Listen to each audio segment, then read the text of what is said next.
welcome the undisputed three-time Father of the Year, Mr. Greg Domecq. Thank you, AJ. Once again, I want to welcome you to this wonderful celebration of marriage of our daughter Christine and Ryan Kearney.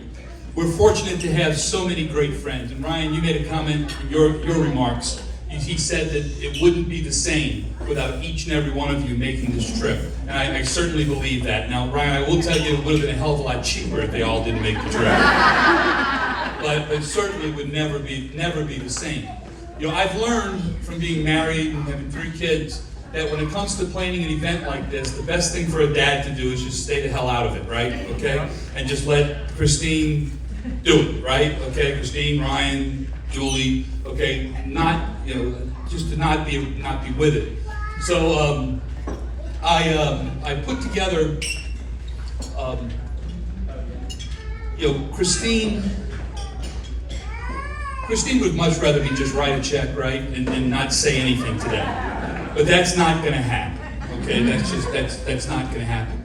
She did give me 3 opportunities to make some decisions about the wedding, and I'm going to share one of them with me, which is my favorite. She said to me one day, she said, "Dad, when the parents come in, I want to play some kind of music, okay, for the parents to be introduced. And can you come up with something?" So I figured, I've heard so many times from Christine, you'll hear this in my talk, what was it? Classy, elegant, and timeless. She wanted everything about her wedding to be classy, elegant, and timeless. So I figured this was my chance to show her what an eclectic taste in music I have, right? So I suggested like trumpet volontaire, Mozart Concerto number 25, and she looked at me like I had 2 heads. She said, "Dad, are you kidding me?" She says, "I want you to get these people fired up for this pep rally, this reception." Okay? She said, "I want to make sure that everybody's doing that." So, I coached in college for about 10 years, so I'm going to use some of my old coaching strategies so I get everybody who can. If you would stand up at your place right now, I really would appreciate it. But stand up at your place. Now, I am going to ask you, are you fired up? And you're going to say back to me, "Yes, sir, fired up, sir." All right, so are you fired up? Yes, sir, fired up, sir. Are you fired up? Yes, sir, fired up, sir. Give me 2 claps. Again. Give me 5 claps. Ready? Again. Now, here's where you tell whether you're talented or not. If you're talented, we can start and end at the same time. I want you to do 15 claps. Ready? Give them to me. That's pretty good. Give yourselves a round of applause.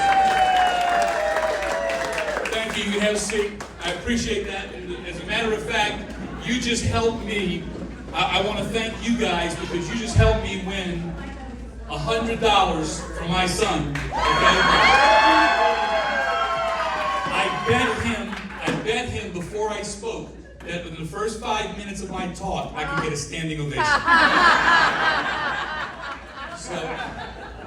So I really appreciate you helping me recoup some of my cash.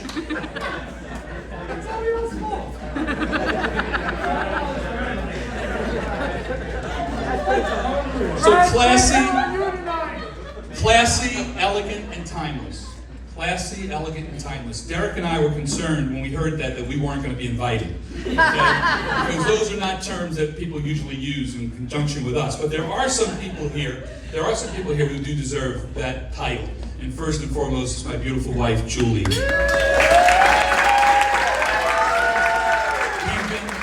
We've been married for 32 years. She's a spectacular mom, an incredible wife, an even better person. Ryan, I hope that you and Christine will learn to have the same type of love that your mom and I have. And I hope that Ryan, that you don't aggravate Christine half as much as I aggravate Julie. Kevin and Sue, thank you so much for the job that you've done in raising Ryan. He is an incredible young man. Known him now for 4 years, and we are very, very pleased to welcome him into our family as well.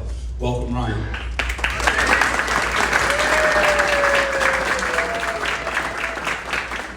To the siblings, Danielle, Derek, and Catherine, grandparents, Nana, who's here today, okay?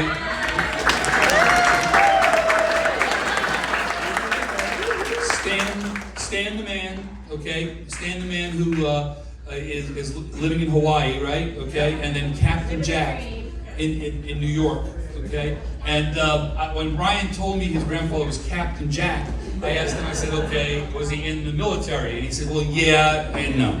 I said, what do you mean, yeah and no? He said, well, he was in the Navy and he was on a ship off the coast of Korea, which is pretty interesting because my father was on a ship off the coast of Korea at about the same time. So we don't know yet whether they even knew each other. That would be kind of wild. But anyway, he said that what happened was that he was not a captain, but when he came time to become a grandfather, he didn't want to be called granddad or grandpa because he wanted something a little sexier than that, right? So he wanted to be called Captain Jack. Okay, so now I understand. Tell me if this is true or not. I understand that Kevin, if we're so blessed to have grandchildren, that he doesn't want to just be called granddad or grandpa either, but he wants to be called something that's a little sexier than what Captain Jack was, right? Okay. So I understand you want to be called Admiral. I'm sorry. Admiral.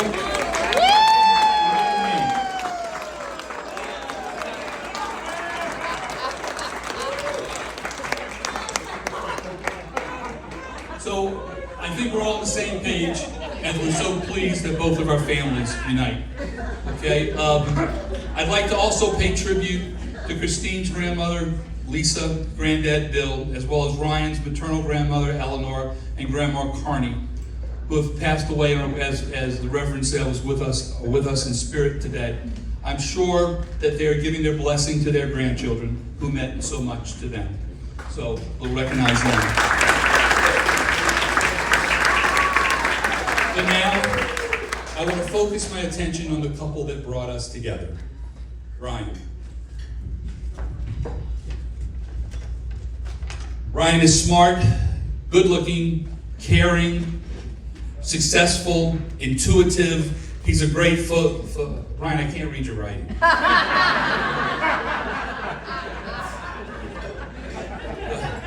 But Ryan is all those things. Ryan is all those things and more. And I was telling somebody that about Ryan, and they said, well, Greg, you shouldn't be surprised. And I said, well, why is that? They said, because a lot of girls grow up and marry guys who are just like their father.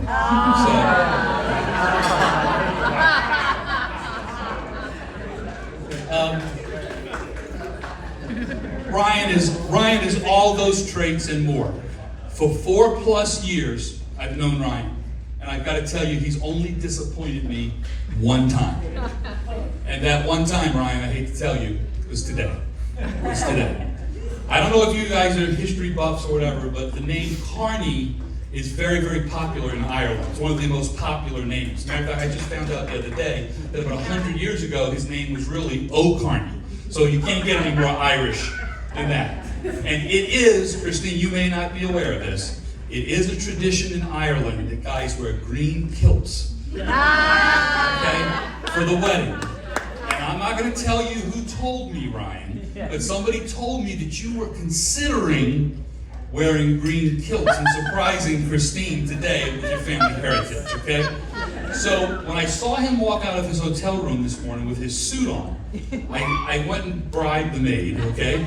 I said, can you go in there, please, and see if you find anything? And I just want to show you what I have here that the maid came up with. Ryan, you can't deny it. I mean, it's in your suitcase. So that's a family heirloom.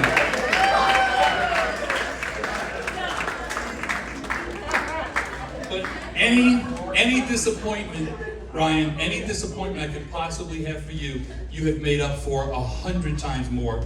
Back in July of 2021, when he did the classy thing, and he asked me to lunch to ask me for my daughter's hand in marriage. And he was the consummate gentleman. I wanted to be a hard ass, but I couldn't, because to be honest with you, I was just as excited as I knew Christine was going to be. Okay, I mean, we've been through so many losers with Christine.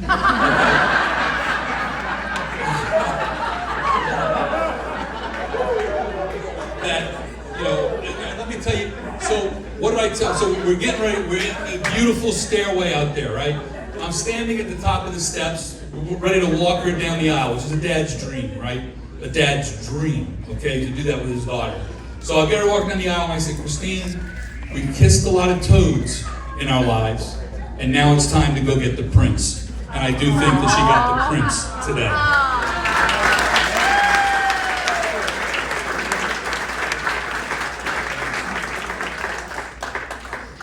I'd like, as your father-in-law now, I'd like to give both of you some sage advice, okay? Just a few little things. Number one, never go to bed angry, okay? Be like Julie and me and stay up and fight it out to the bitter end.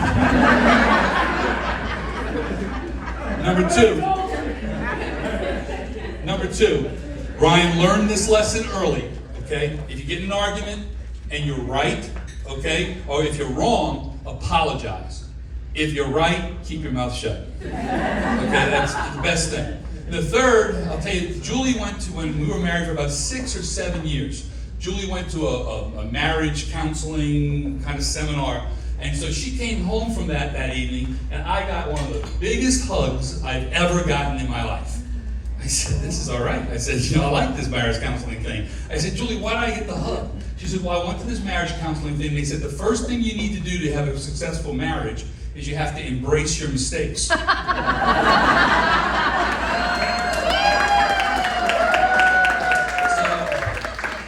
wasn't quite sure how to take that. But then I asked Ryan the big question, right? I looked at him and I said, Ryan, tell me, are you ready to support a family? And he looked me right back in the eyes. He said, Dr. Domecq, he said, I'm ready to support Christine, but you and Julie are on your own.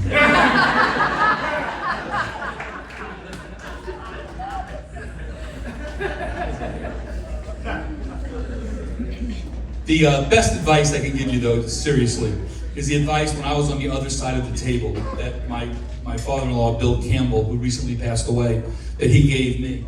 And he told me, he said, Greg, some people will tell you that marriage is a 50-50 proposition. He says, it's bullcrap. He says, it's not. He says, it never is.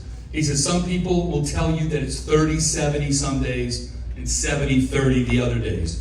He says, Greg, that's bullcrap too. He says, it doesn't work that way. He said, if you're going to have a successful marriage, the only way to have a successful marriage is if it's 100%, 100%, 100% of the time. And I'll tell you that Bill Campbell told me some crazy-ass things over the 30 years I knew him, okay? But that one thing, he was 100% correct about. So hopefully you guys understand that and we'll be giving each other 100%, 100% all the time. I think that's the best advice I can give you.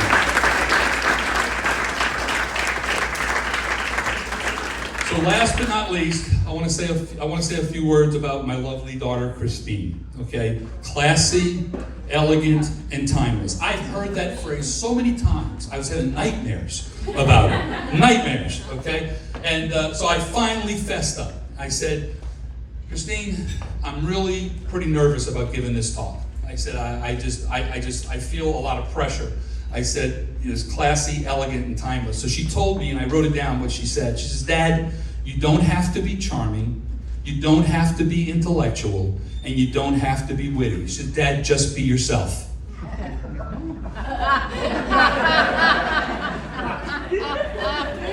So it's ironic that Christine would tell me to be herself and use those terms, because I keep seeing this picture, and let me show you a picture that I had made for Christine. Now you look at this picture, this is pre-Ryan. You tell me if this picture looks classy, elegant, and timeless. And she told me to be myself. Okay? So Christine, classy, timeless.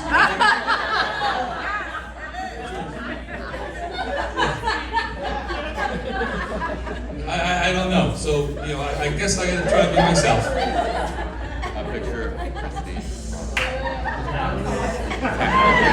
But I look at Christine today, and I think she looks absolutely beautiful. She's in a gorgeous, if not slightly overpriced wedding dress.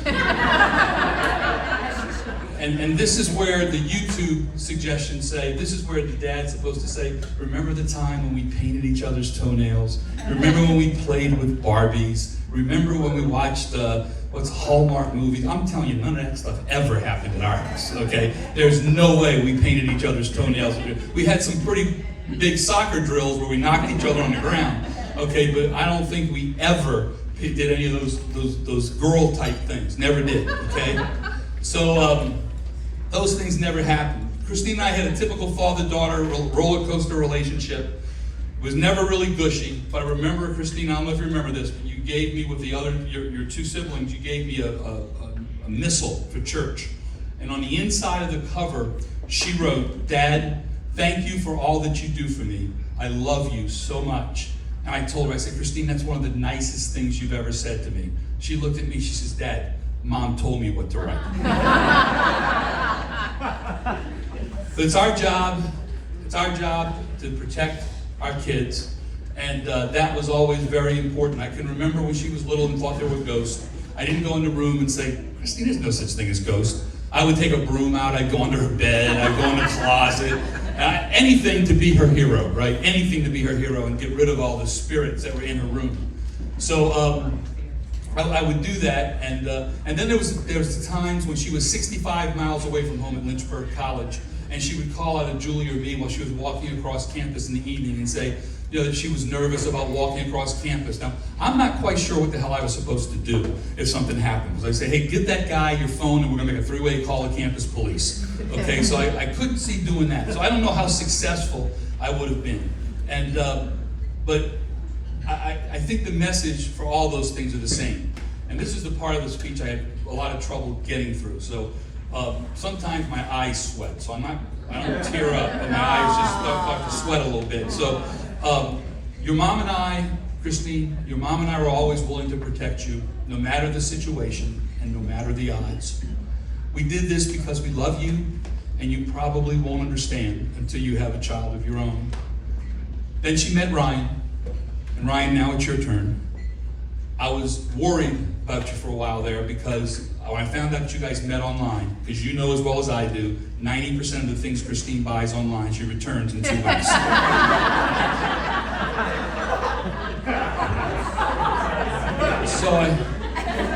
So I told Ryan there's no returns, okay? But Ryan, she has so many great traits. She's a loving partner who, I'm telling you, defends you even if you're wrong.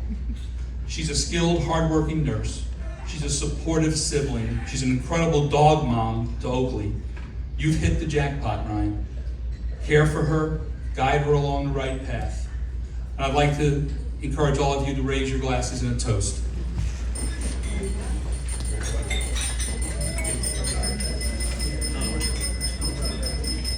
I read once that when your children find true love and the parents find true joy, raise our glasses in a toast to the newly married couple, Christine and Ryan, and to their love and joy from this day forward.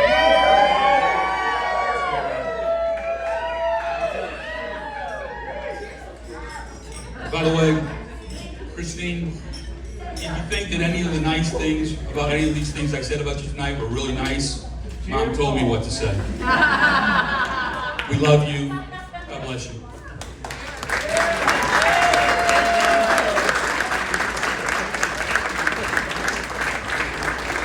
Thank you, Greg, and congratulations.